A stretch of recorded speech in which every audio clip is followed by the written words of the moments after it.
When my daughter told me, "Dad, please don't come to Christmas anymore," I thought that was the worst pain a father could feel.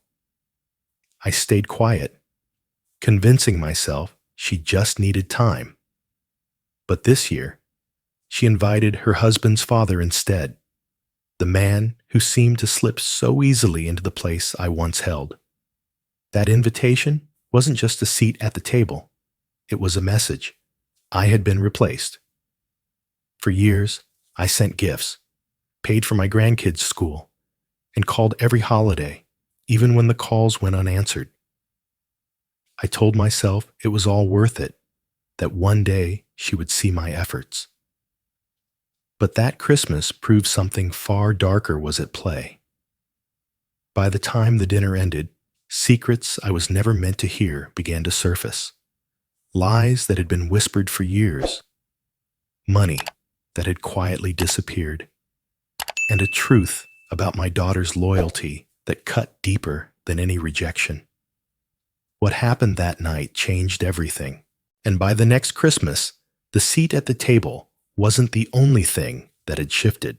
I'm 65 years old, and for the past 15 years, my house has been quiet enough to hear the old clock in the hallway tick at night. My wife passed away in the winter of 2010. After the funeral, my daughter hugged me briefly, her face pale and unreadable. Then she left for college, 2 states away.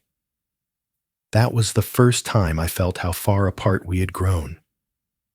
Back when she was little, I was rarely home for more than a weekend. My work as a machinery repairman sent me from one industrial site to another, sometimes weeks at a time. The pay was decent, and I told myself every mile, every night in a motel room instead of at home was for her future. I sent checks, I sent gifts, I sent postcards from dusty towns she probably never even looked at. I believed love could be measured in sacrifice, that my absence could be justified by the opportunities I was building for her. But phone calls became shorter as she grew older. At first, she'd chatter excitedly about school or friends. Then, her responses shrank to, "Yeah," and "Okay, Dad." By the time she was in high school, she'd barely pick up at all. I kept working, thinking one day she'd understand. Kids don't see the value of what you give until they're older, I thought. I was certain she'd look back and realize I had been there all along, just in a different way. When my wife died, I thought it might bring us closer. We were the only family each other had left. I tried to reach out more often, to check in on her grades, her life, her health. She always seemed polite but distant, like I was a figure from another life she had no time to revisit. I told myself she was busy, that young people don't always know how to show affection.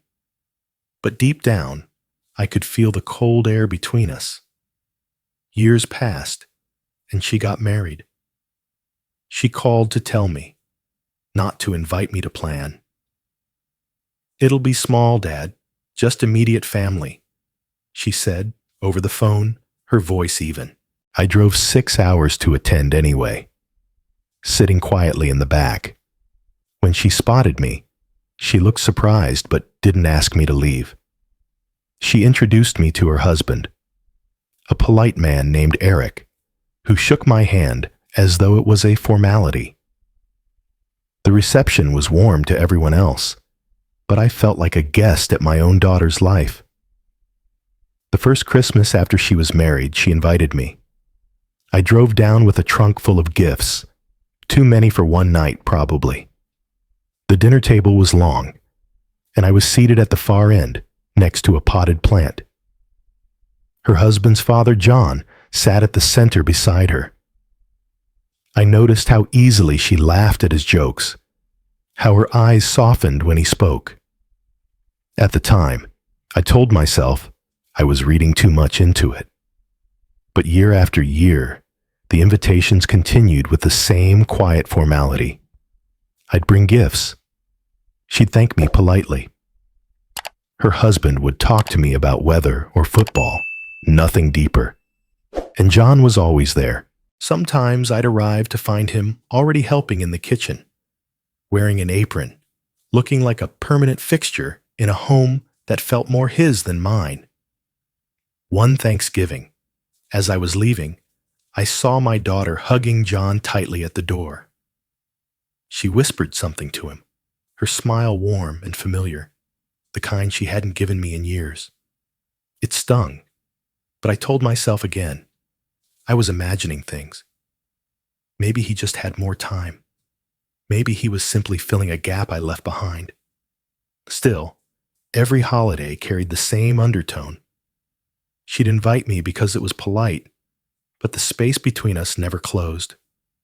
We spoke like distant relatives, not father and daughter. I noticed that when John was around, she seemed more relaxed. She'd pour him wine, ask his opinion about the turkey, joke with him about old family recipes. With me, it was small talk and careful courtesy. I couldn't ignore the pattern anymore. My place in her life was peripheral. I was always there, but never central. The more I came, the more it felt like I was being tolerated instead of welcomed. Looking back, the signs were all there long before she told me not to come for Christmas. The gradual drift wasn't sudden. It had been building for years. I had been holding on to the hope that my presence, my effort, my quiet persistence would eventually break through the distance. But year after year, seat after seat at the table, I was realizing something I didn't want to admit. Maybe she didn't just need space. Maybe she didn't want me close at all. And still, a part of me refused to believe it. I kept showing up, year after year, thinking one day the frost would melt. I didn't know then that the storm had already set in, and that someone else had been quietly taking my place. Last December, just 2 weeks before Christmas, I got a text from my daughter.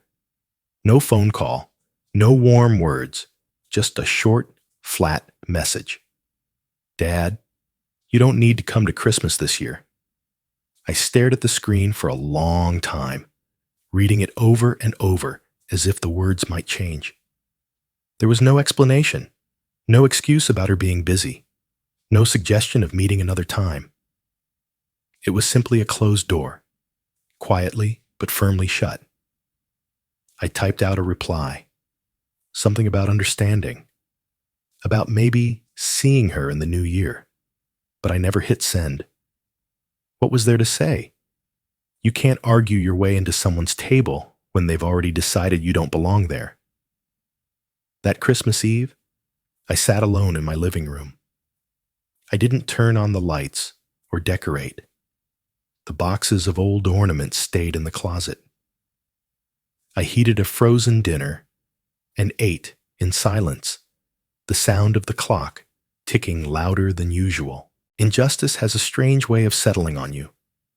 Not loud, not sudden, but heavy, like snow falling inch by inch until it buries you.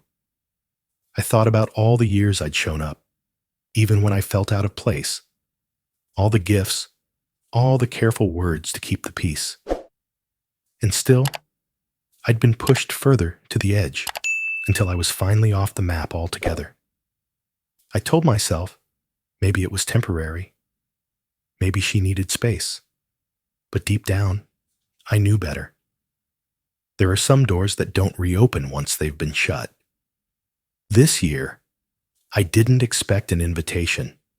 In fact, I had almost convinced myself not to think about Christmas at all. But then, a week before the holiday, I heard from an old neighbor who still lived in the same town as my daughter.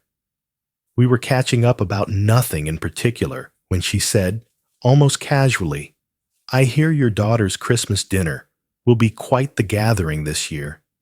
She's invited John. You know, her father-in-law. Such a nice man, always so involved." I didn't respond right away. My chest tightened, the words lodging in my throat. John. The name wasn't new to me.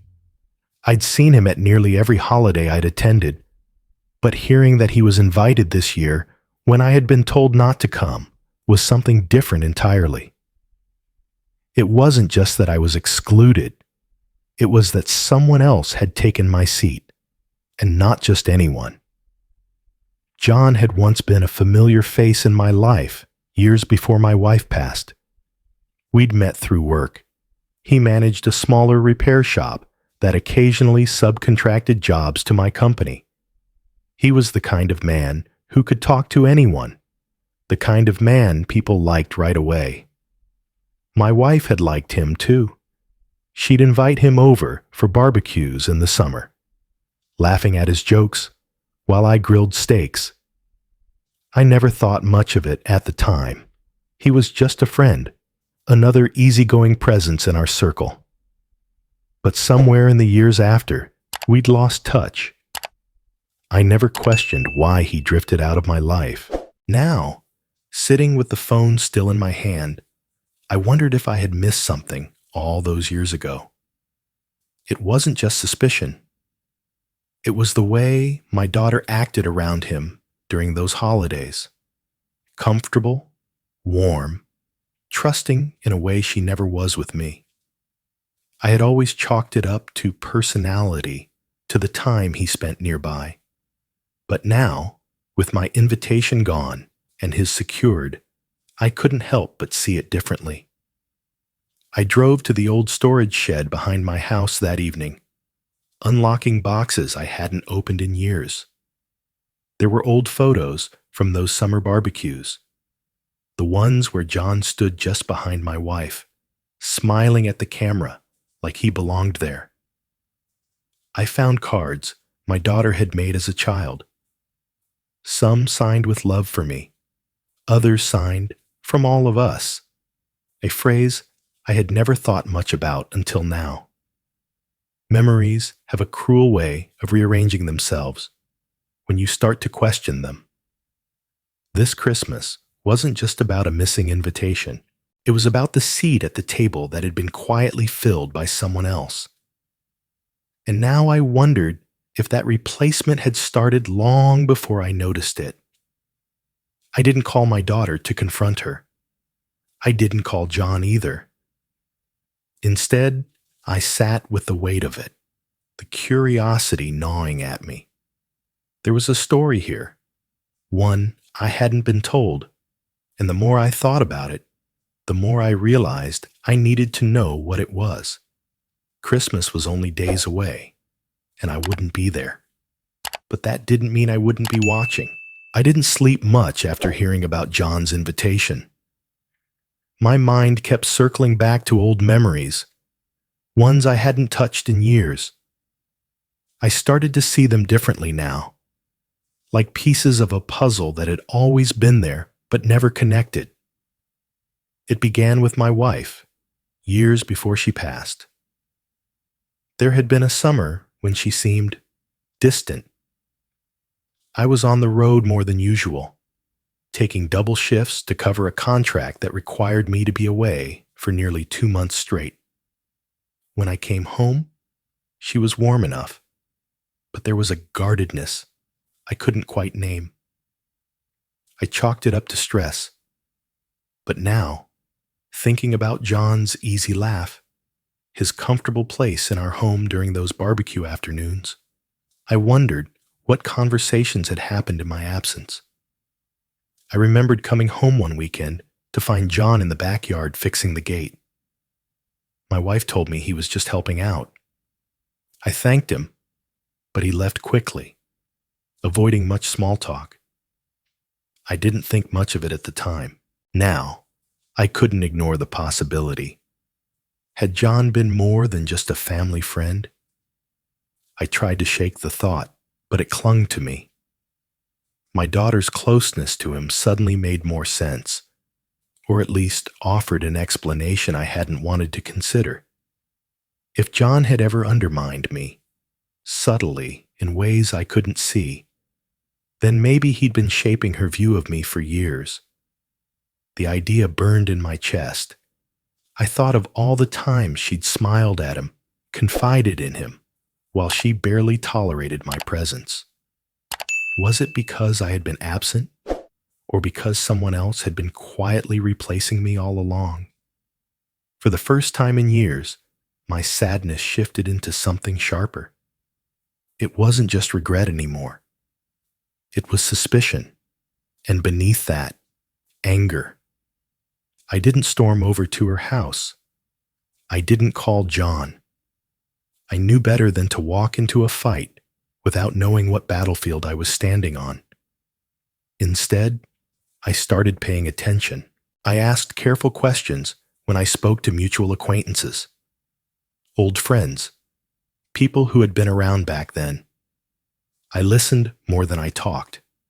Most of them had nothing specific to say, but a few mentioned how helpful John had been during the years I was away. Helpful with repairs. Helpful with errands. Helpful, apparently, with advice to my daughter when she was growing up. The more I heard, the more I realized my absence had left room for someone else to step in. And John had been more than willing. Whether his intentions were good or self-serving, I couldn't yet say. But the pattern was clear. Then there was the matter of money. I'd been sending support to my daughter for years. Some months, it was for the kids' school expenses. Other times, for unexpected repairs or medical bills. I never asked for receipts. I just trusted her. That's what fathers do. But I started to notice something odd, small things in her social media posts, vacations, new furniture, things that didn't line up with the budget she always claimed was tight. I didn't resent her having nice things, but I began to suspect the financial picture she'd painted for me wasn't entirely true.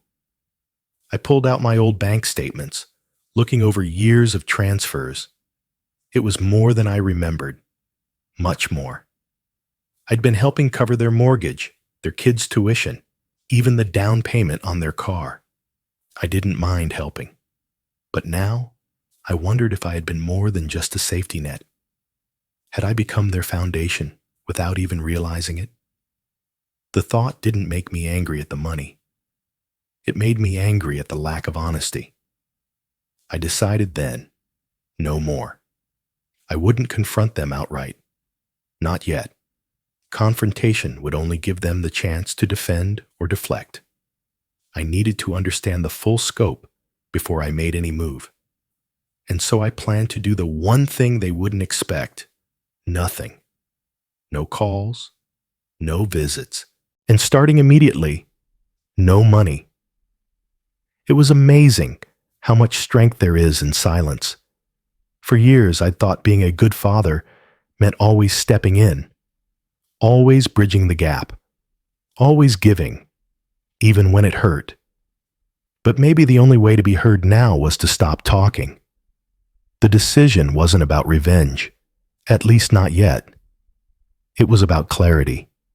Without my support, I'd see how their life functioned. I'd see whether my role was truly peripheral or if I'd been more essential than they wanted to admit.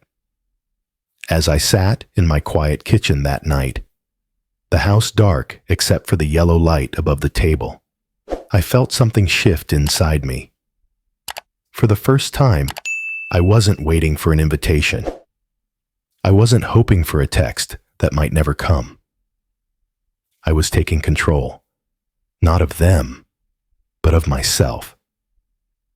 And somewhere beneath the stillness, I could feel it.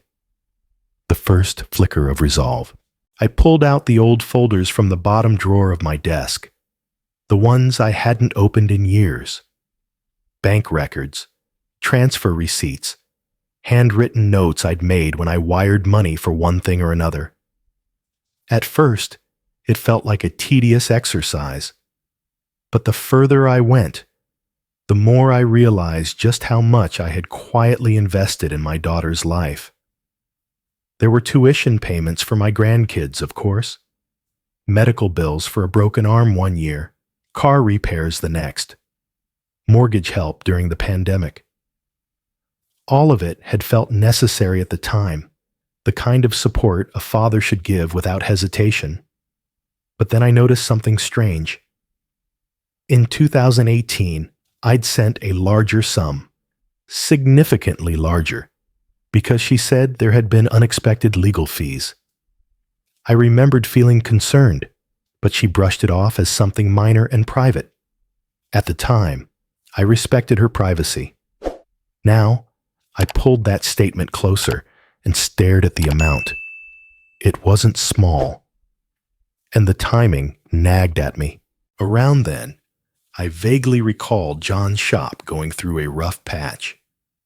A few contracts had fallen through, and there were rumors of a settlement involving a disgruntled employee. I didn't have proof, but a thought took root that I couldn't shake.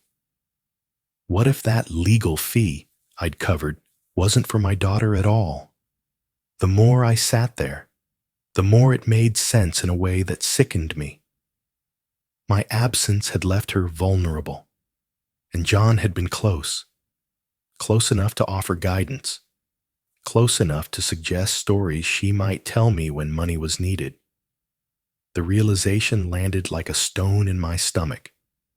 For years, I had told myself my money was bridging the gap between us. Now it seemed possible that gap had been widened on purpose. I didn't confront her. I didn't confront him. Not yet. Instead, I made my choice. Every monthly transfer I'd been sending stopped. Every occasional, just to help out deposit stopped. No explanations, no warnings. I didn't change my phone number. I didn't block hers. I simply went quiet. From my kitchen table, I could see the snowy street outside, the same one I'd stared at for years while waiting for her calls. This time, I wasn't waiting. I was watching. Weeks passed. The first sign came in the form of a short message from my daughter. "Hey, Dad, did something happen with the transfer this month?" I didn't respond right away. I read it twice, 3 times. There was no warmth in the text, only a note of expectation, maybe even entitlement. I let it sit. A week later, another message. "We had a bit of a hiccup with expenses. Could you call when you can?" Again, I didn't answer. I wasn't being cruel. I was letting the silence do what years of conversation had failed to accomplish. By February, I heard from that same neighbor again. Small town conversations travel fast. She mentioned, almost in passing, that my daughter and her husband seemed stressed lately. "They've been arguing a lot," she said. "Money stuff, I think. Eric looked pretty worn out the other day." I said nothing, but inside, I felt a conflicted sense of satisfaction. It wasn't joy at their struggle. It was confirmation. Confirmation that my role, though invisible at their table, had been holding more weight than they ever admitted. The twist came a few weeks later.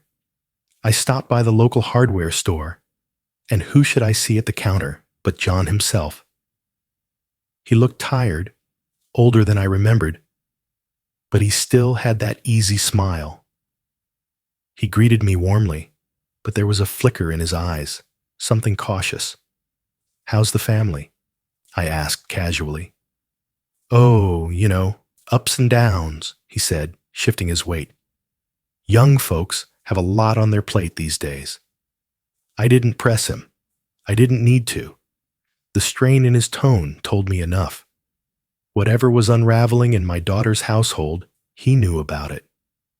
I left the store that day with my purchase in hand and a quiet certainty settling over me. Silence was working. For the first time in years, I wasn't the one scrambling to keep the peace, to bridge the gap. to ensure everything stayed comfortable. I was simply stepping back and letting the truth surface on its own. And as winter began to thaw, I could feel the pressure shifting.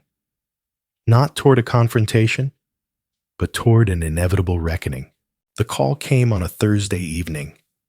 I was sitting in my chair, the television humming in the background, when my phone lit up with her name.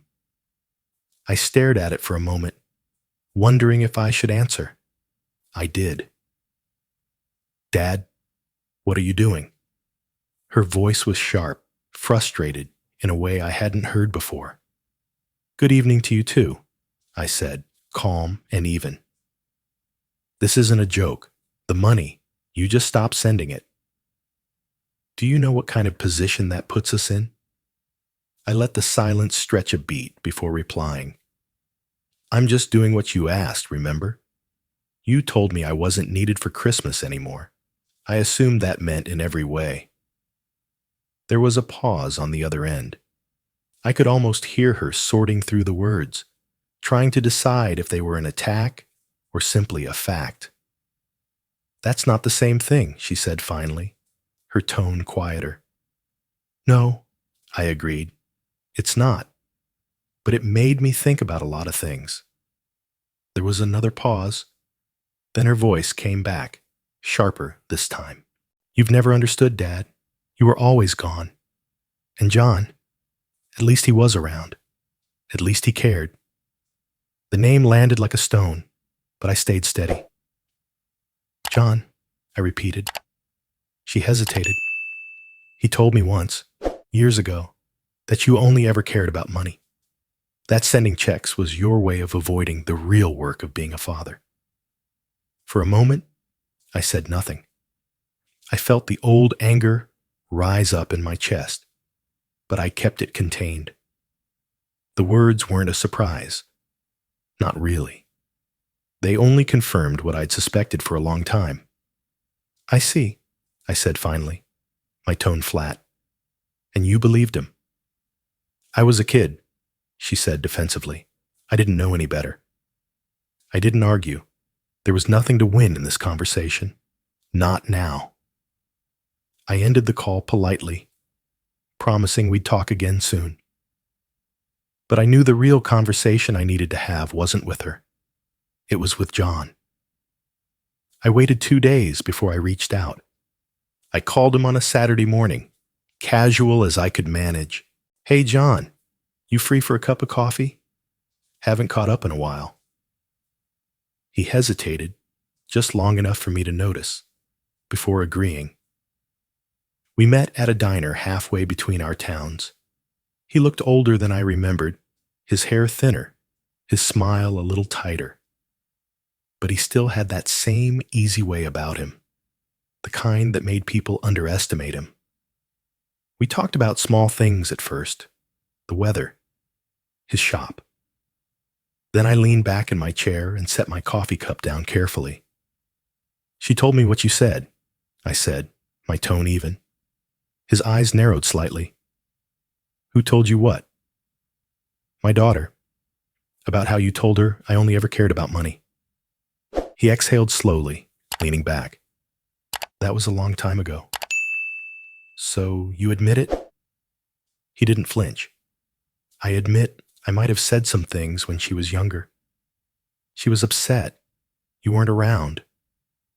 I filled in the gaps the way I thought was best." I studied him carefully. Was it best for her or best for you? He didn't answer right away. His gaze dropped to the table, his hand tightening around his coffee cup. "You don't know what it was like. Watching her struggle, watching your wife struggle when you were never home. I stepped in because someone had to." There was something in his voice, resentment, but also something darker. "You stepped in," I said. "And somewhere along the way, you stepped over a line." He didn't deny it. "I'll be honest," he said after a long pause. "I was jealous. You had the work, the income, the house, and yet you were hardly ever there.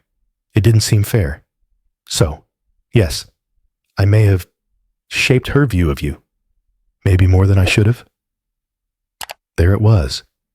I sat back in my chair, my face unreadable. Inside, my thoughts were turning, fitting this confession into everything I now understood. This wasn't just about absence, it was about influence. I didn't shout. I didn't threaten him. Instead, I smiled slightly, just enough to make him uncomfortable. "Thank you for your honesty," I said, standing. "That must be a weight off your chest." He looked at me warily, unsure if I meant it. "See you around, John." I left the diner without looking back. Driving home, I felt a strange calm settle over me. I had the truth now. Not all of it, perhaps, but enough.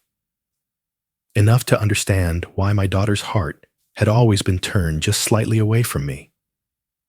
Enough to see that John's presence at her table wasn't just about convenience or proximity, but more importantly, I had something John didn't know I had: restraint.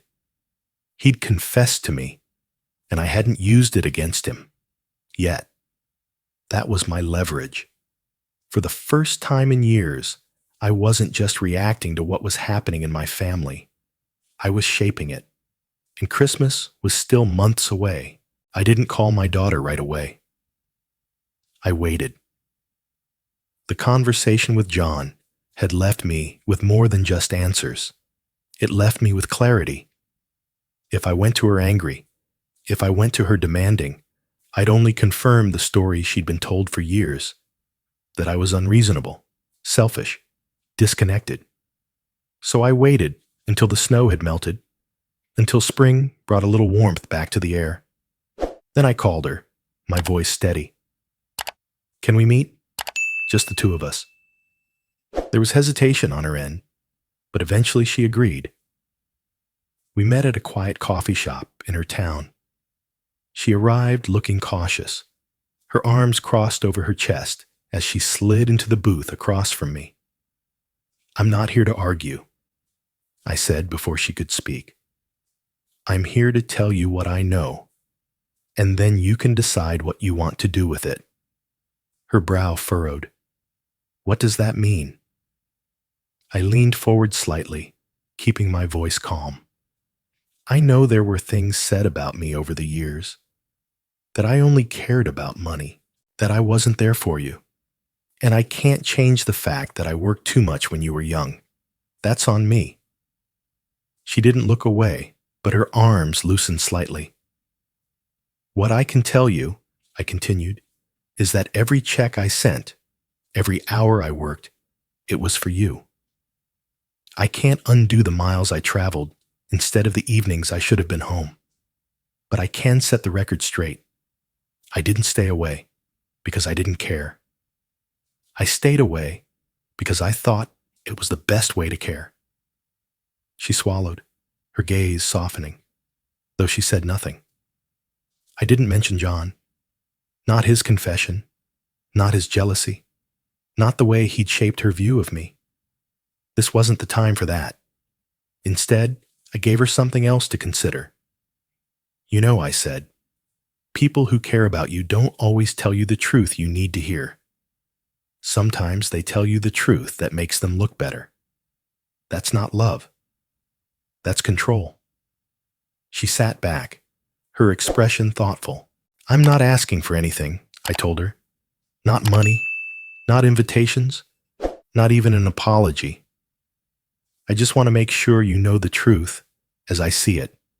And from here on out, I'm going to respect myself enough to expect respect in return. If that's something we can work on together, I'm here. If not, I'll still love you, from whatever distance you choose." The silence that followed wasn't hostile. It was heavy, yes, but in a different way than before.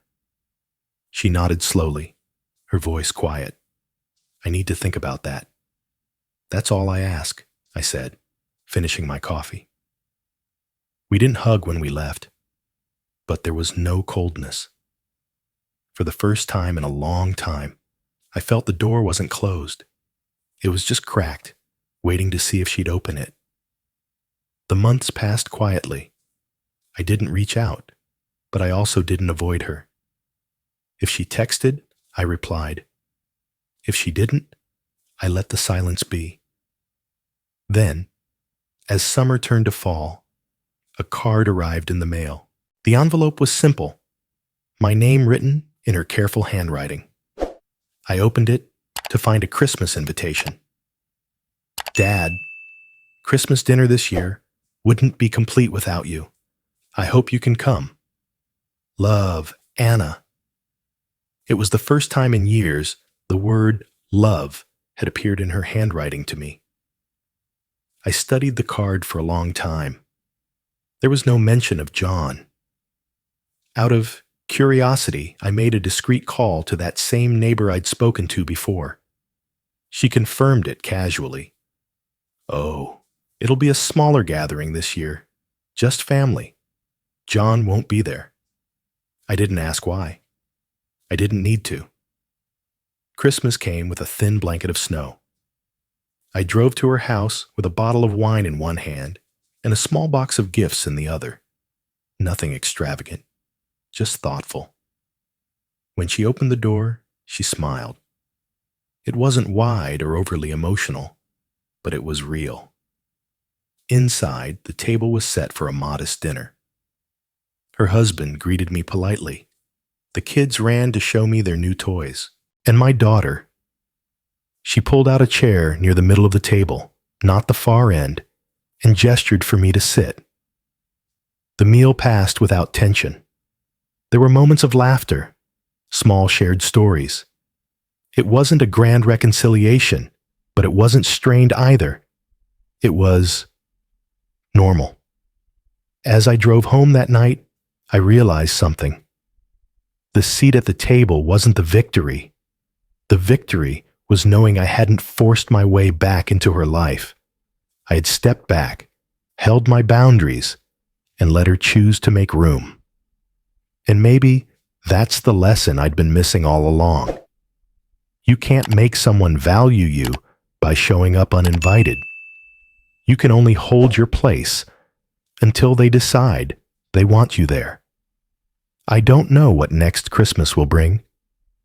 Maybe John will return. Maybe old tensions will resurface. But for now, the door is open, and that's enough. For the first time in years, I feel the weight on my chest lighten. I'm not chasing her anymore. I'm walking alongside her, wherever she chooses to let me. And that, I think, is what respect really looks like.